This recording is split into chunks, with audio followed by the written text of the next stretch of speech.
Nama Bupati Trenggalek Emil Dardak menjadi sorotan setelah diusung beberapa partai menjadi calon wakil gubernur Khofifah Indar Parawansa di Pilgub Jatim 2018. Belum tuntasnya masa jabatan sebagai bupati menjadi catatan tersendiri. Namun tak disangka gemilang rekam jejak Emil memikat banyak pihak.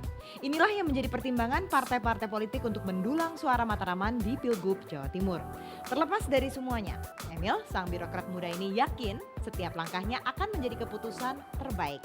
Inilah narasumber kami untuk malam hari ini, Mas Emil Dardak. Terima kasih sudah bergabung bersama kami, Mas Emil.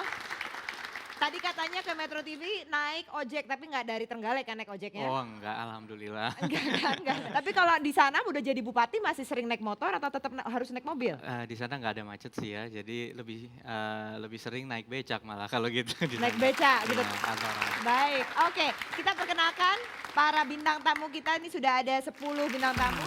Mana yang paling utama? Negara, partai, istri, rakyat. Sepertinya Mas Emil sudah punya tujuan bahwa untuk memajukan Trenggalek itu harus Sudah lewat menganggap juga mungkin sebagai anak. Mungkin nggak kembalinya anak yang hilang?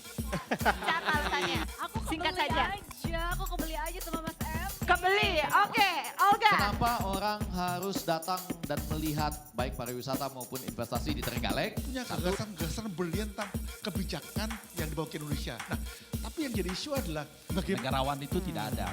Ya. Saya dulu berpikir orang cerdas. Bisa nyanyi juga Iya dia. bisa nyanyi at the end of the day kalau ini masalah kesejahteraan Pak. menyenangkan. ya kan pendidikannya tinggi, konsepnya tinggi. Bisa diterima nggak oleh masyarakat yang sudah jelas Dan itu? Pak Emil, Mas Emil ini punya kepercayaan diri yang besar gitu ya.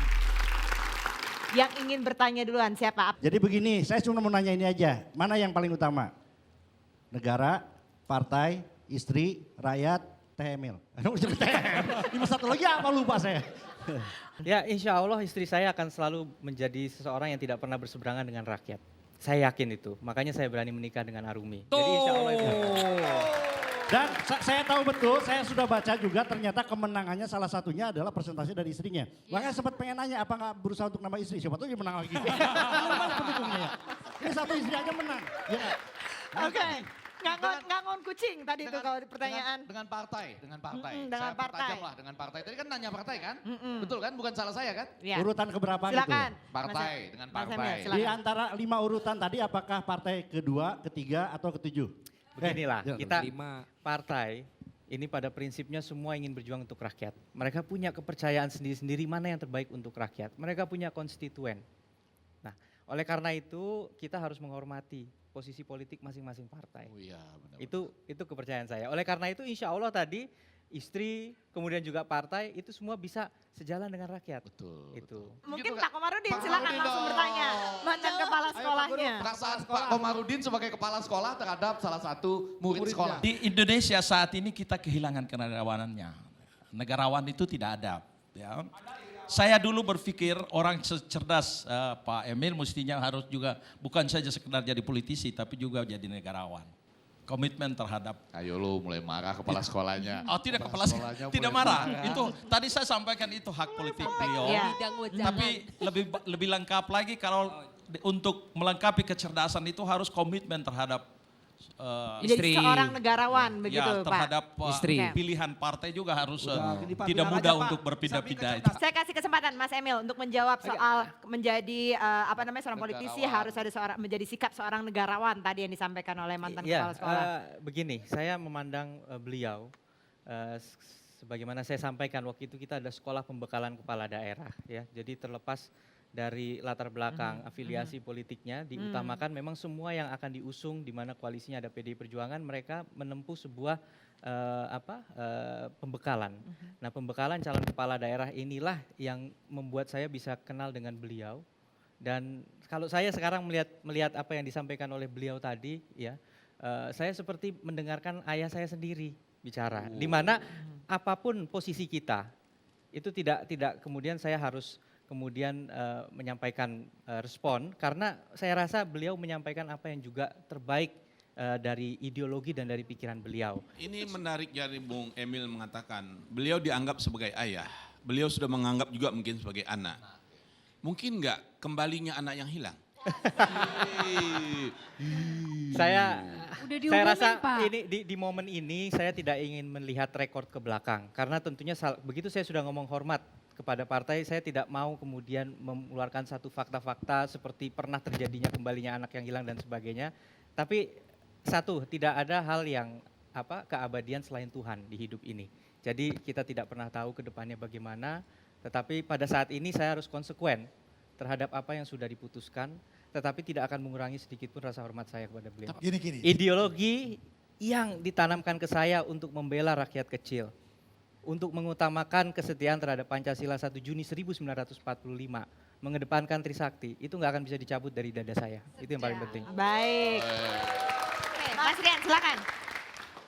Beliau seringkali punya gagasan-gagasan brilian tentang kebijakan yang dibawa ke Indonesia. Nah, tapi yang jadi isu adalah Mas Emil, Anda kan sekolahnya di Jepang ya, Amerika gitu kan ya. Sekolahnya kebijakan yang canggih-canggih gitu loh.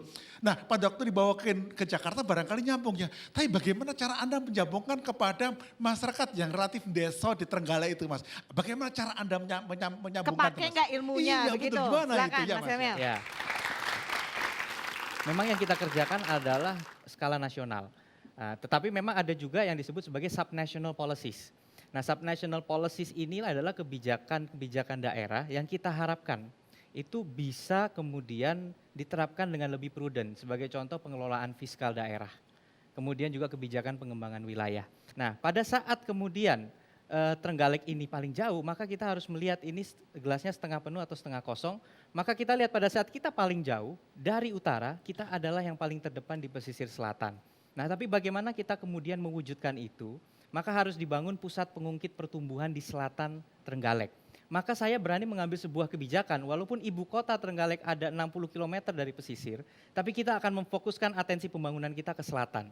Maka Rusunawa yang pertama dibangun dalam sejarah di Trenggalek, dan sekarang akan menampung para masyarakat berpenghasilan rendah yang terpaksa hidup luntang-lantung di atas tanah yang tidak bertuan, tanahnya negara maksudnya, itu kita tempatkan di Rusunawa. Kenapa? Karena dengan kontur Trenggalek yang 2/3 pegunungan, maka kita harus melakukan compact city konsepnya, supaya bisa terjadi aglomerasi pertumbuhan penduduk. Dengan adanya aglomerasi penduduk, maka ada efisiensi dan ada kemudian economic development yang berbasis jasa dan perdagangan. Karena kita juga memperhatikan bahwa setengah wilayah Trenggalek adalah hutan dan wilayah yang harus dikonservasi. Nah, disinilah kita melihat adanya korelasi antara tatanan akademis dengan bagaimana kita membuat kebijakan dan prioritas di lapangan. Itulah kira-kira pengalaman di Trenggalek. Aduh, Oke, aku jadi diaplikasikan. Silakan Melisa. Dalam waktu 1 tahun, Trenggalek sepertinya merasakan kebaikan dari Mas Emil ya. Tapi kan baru 1 tahun Mas, apa kabar dengan loyalitas dan program gitu maksud aku. Oke. Aku kalau jadi Arumi, aku deg-degan loh Mas. Ada dua hal yang kadang-kadang tercampur aduk dalam melihat tenure saya di Trenggalek yang sudah mendekati 2 tahun, bukan 1 tahun ya. Jadi bahwa pertama the question is my commitment to the dream of Trenggalek. Saya bilang saya ingin membangun Indonesia dari pinggir, dari daerah gitu ya. Apakah itu berubah? Itu satu. Tapi yang kedua juga pertanyaannya, dengan tenure saya di Trenggalek, apakah cukup untuk membuktikan saya punya capability untuk mengabdi di level provinsi? Kan dua hal yang berbeda, menurut saya ini berbeda. Nah, yang pertama terkait komitmen saya kepada masyarakat Trenggalek. Dulu kenapa saya berani mengatakan I will not run? Karena syaratnya harus mundur dari bupati untuk bisa menjadi gubernur atau wakil gubernur. Kalau saya mundur, masyarakat sudah ngasih mandat, saya lepas untuk sesuatu yang nggak pasti.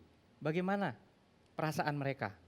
Sekarang pertanyaannya, oke, it's still 1 year less than your commitment. Apakah itu worth it? Nah, ini yang mau saya balik sekarang.